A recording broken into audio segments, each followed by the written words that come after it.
The Trump administration is warning Americans that it is very dangerous to travel to New Zealand during the coronavirus pandemic. And look, to be fair, it is dangerous for people living in New Zealand. For Americans, though, you should know that the United States now has 2.2 million confirmed active cases of coronavirus, while New Zealand has a total of 23 cases. So a new travel advisory by the US Department of State has warned citizens to exercise increased caution in New Zealand due to COVID-19. The advisory came after New Zealand reported only a handful of new cases after being COVID-free in the month of June. So there were no confirmed cases in the month of June. And then just recently, there were a few confirmed cases. So though 2 to 3 new cases have been reported on a daily basis, there is no resurgence in community transmission, with August 9th to mark 100 days since community transmission last took place.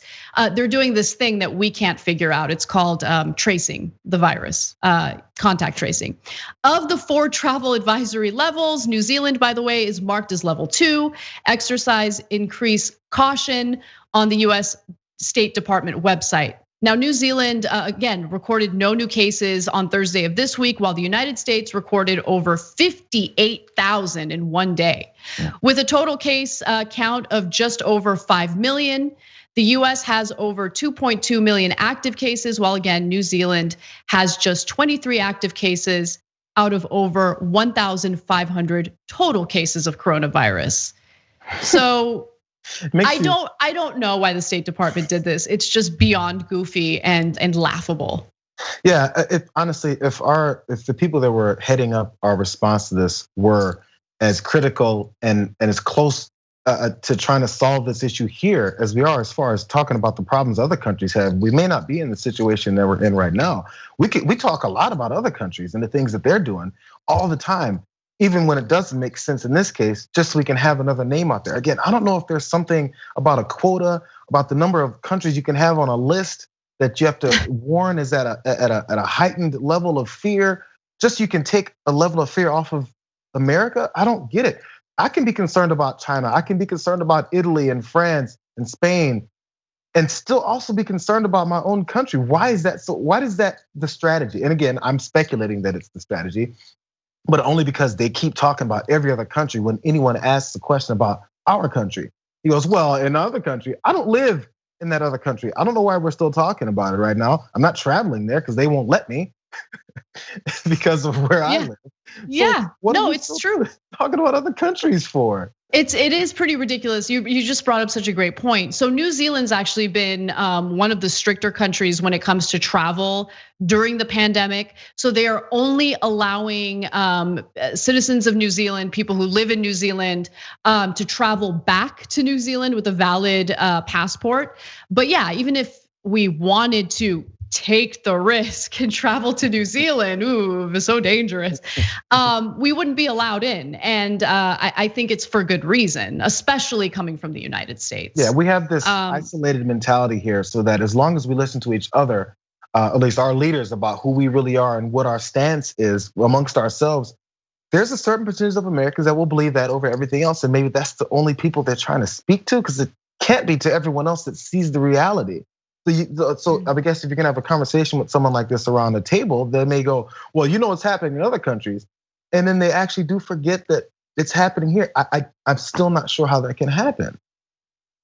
Just to give you guys some more sobering statistics, and this is actually a statistic I've shared before, but every time I'm reminded of it, it blows my mind. With only 4% of the world's population, the United States has accounted for 22% of coronavirus deaths. And so there was a pretty good piece in the New York Times about how the United States is really unique in how much we've failed in responding to coronavirus, particularly because of the resources we have in this country. So among the richer countries in the world, we're the only one that's failed in responding effectively to this pandemic. And as the Times reports, one country stands alone as the only affluent nation to have suffered a severe sustained outbreak for more than 4 months, the United States. So just to give you some more stats, over the past month, 1.9 million Americans tested positive for coronavirus. Numbers keep increasing. That's more than Europe, Canada, Japan, South Korea, and Australia combined, okay? And also, as we've reported on before, this has clearly disproportionately impacted Black and Latino communities. In fact, they contract the virus at roughly 3 times as high a rate as white residents. And one final part, and I really loved this portion of the piece because it's absolutely true. It is a large country, meaning the United States, at the nexus of the global economy with a tradition of prioritizing individualism over government restrictions. The tradition is one reason the United States suffers from an unequal healthcare system that has long produced worse medical outcomes, including higher infant mortality and diabetes rates and lower life expectancy than in most other rich countries. Yep. We had a system in place to fail. And unfortunately, what exacerbated this pandemic was also the lack of leadership and the incompetent person sitting at the White House. But don't be mistaken, even if we had a competent leader in office, our system was still uniquely positioned in a way that would make it incredibly difficult to overcome this pandemic. Yeah, and that's something we need to talk about and really accept and change.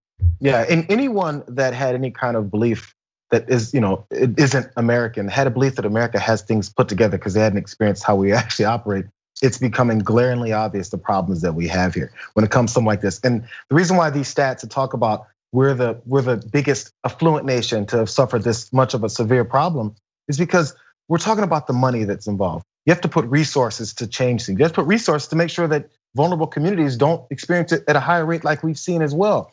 We don't want to put money to things, and that goes directly to these negotiations when it comes to the next relief package.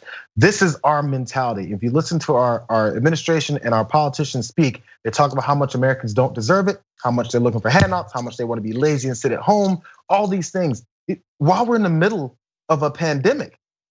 So the money part of this wealthy nation is irrelevant. We might as well be a third world country because it's getting hoarded by certain people to keep it from others that don't matter. That's how nations work that are funneling money straight to the top, kind of like what we're doing.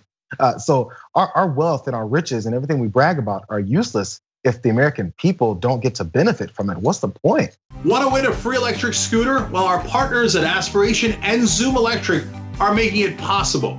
All you have to do is head to tyt.com/greensummer for your chance to win.